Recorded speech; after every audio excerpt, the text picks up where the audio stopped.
লোকমান হাকিমের সাথে কালনাগিনীর ভয়ানক ঘটনা। লোকমান হাকিম নাকি গাছেদের সঙ্গে কথা বলতে পারতেন, গাছেরাও নাকি হাকিমের সঙ্গে কথা বলতো। আপনারা নিশ্চয়ই হযরত লোকমান আলাইহিস সালামের নাম শুনেছেন। তিনি ছিলেন প্রাচীন যুগের একজন পণ্ডিত ও জ্ঞানী ব্যক্তি। একদিন লোকমান হাকিমের এক বাদশা বন্ধু জঙ্গলে হরিণ শিকারে বের হলেন। বাদশার মনে ভয় ডর একদম ছিল না। বাদশা ছিলেন খুবই সাহসী। সাহসী বাদশা তীর ধনুক তাক করে এদিক সেদিক তাকাচ্ছে আর এগোচ্ছে। এদিকে বাদশার কানে মানুষের কান্নার আওয়াজ আসছে। অতি নিকটেই কে যেন কাঁদছে, সেও আবার মেয়ের গলায়। বাদশা জোরে বলতে লাগলো, কে তুমি কাঁদছ? তুমি কে? তুমি আমার মতো মানুষ নাকি জিন ভূত?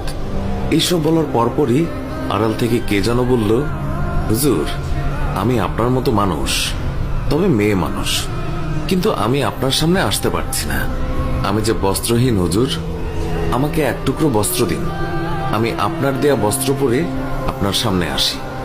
বাদশার এবার একটু বাড়তি সাহস হলো। কথা মতো বাদশা নিজের মাথায় থাকা সাদা কাপড়ের পাগড়ি খুলে গাছের সামনে ছুঁড়ে দিলেন। কিছুক্ষণ পর গাছের পেছন থেকে সাদা কাপড় পরিহিত এক রূপসী মেয়ে বের হয়ে আসলো।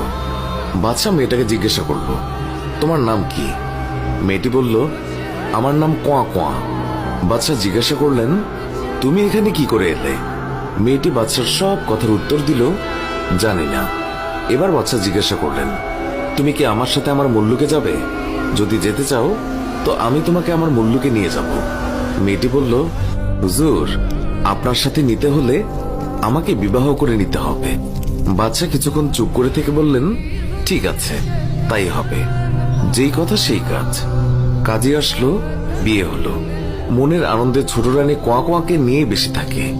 বাদশা রূপসী কোয়া কোয়াকে পেয়ে অতীত বর্তমান যেন সবই ভুলে গেছে। ভুলে গেছে বাদশার প্রাণপ্রিয় বন্ধু লোকমান হাকিমের কথাও, যিনি হলেন হাকিমের বাদশা। এর আগে বাদশা যখন যা কিছু করত, প্রিয় বন্ধুর থেকে বুদ্ধি পরামর্শ নিয়েই করত। যে কোনো জটিল বিষয়ে বন্ধুকে স্মরণ করতে বন্ধু লোকমান হাকিম সেই জটিল বিষয়ের সমাধান করে দিত। অথচ বাদশা রূপসী কোয়া কোয়াকে বিয়ে করে ঘরে তোলার পর প্রিয় বন্ধুকে যেন মনের অজান্তেই ভুলে গিয়েছে। কোয়া কোয়াকে দেখার পর বিয়ে পর্যন্ত কোনো কিছুই জানানো হয়নি প্রিয় বন্ধু লোকমান হাকিমকে। তবে বাদশার প্রিয় বন্ধু লোকমান হাকিমও কিন্তু মুল্লুকের বর্তমান হালচাল সবই নজরে রাখছে, স্মরণেও রাখছে। বাদশা যে বনের গহীন থেকে একটা মেয়েকে উদ্ধার করে এনে বিয়ে করেছে, হাকিম তাও জানে। কিভাবে করেছে সেটাও জানে। আর মেয়েটির জন্ম পরিচয়ও লোকমান হাকিমের আগে থেকে জানা আছে। কিন্তু বাদশা মেয়েটিকে বিয়ে করার পর লোকমান হাকিম নিজে থেকে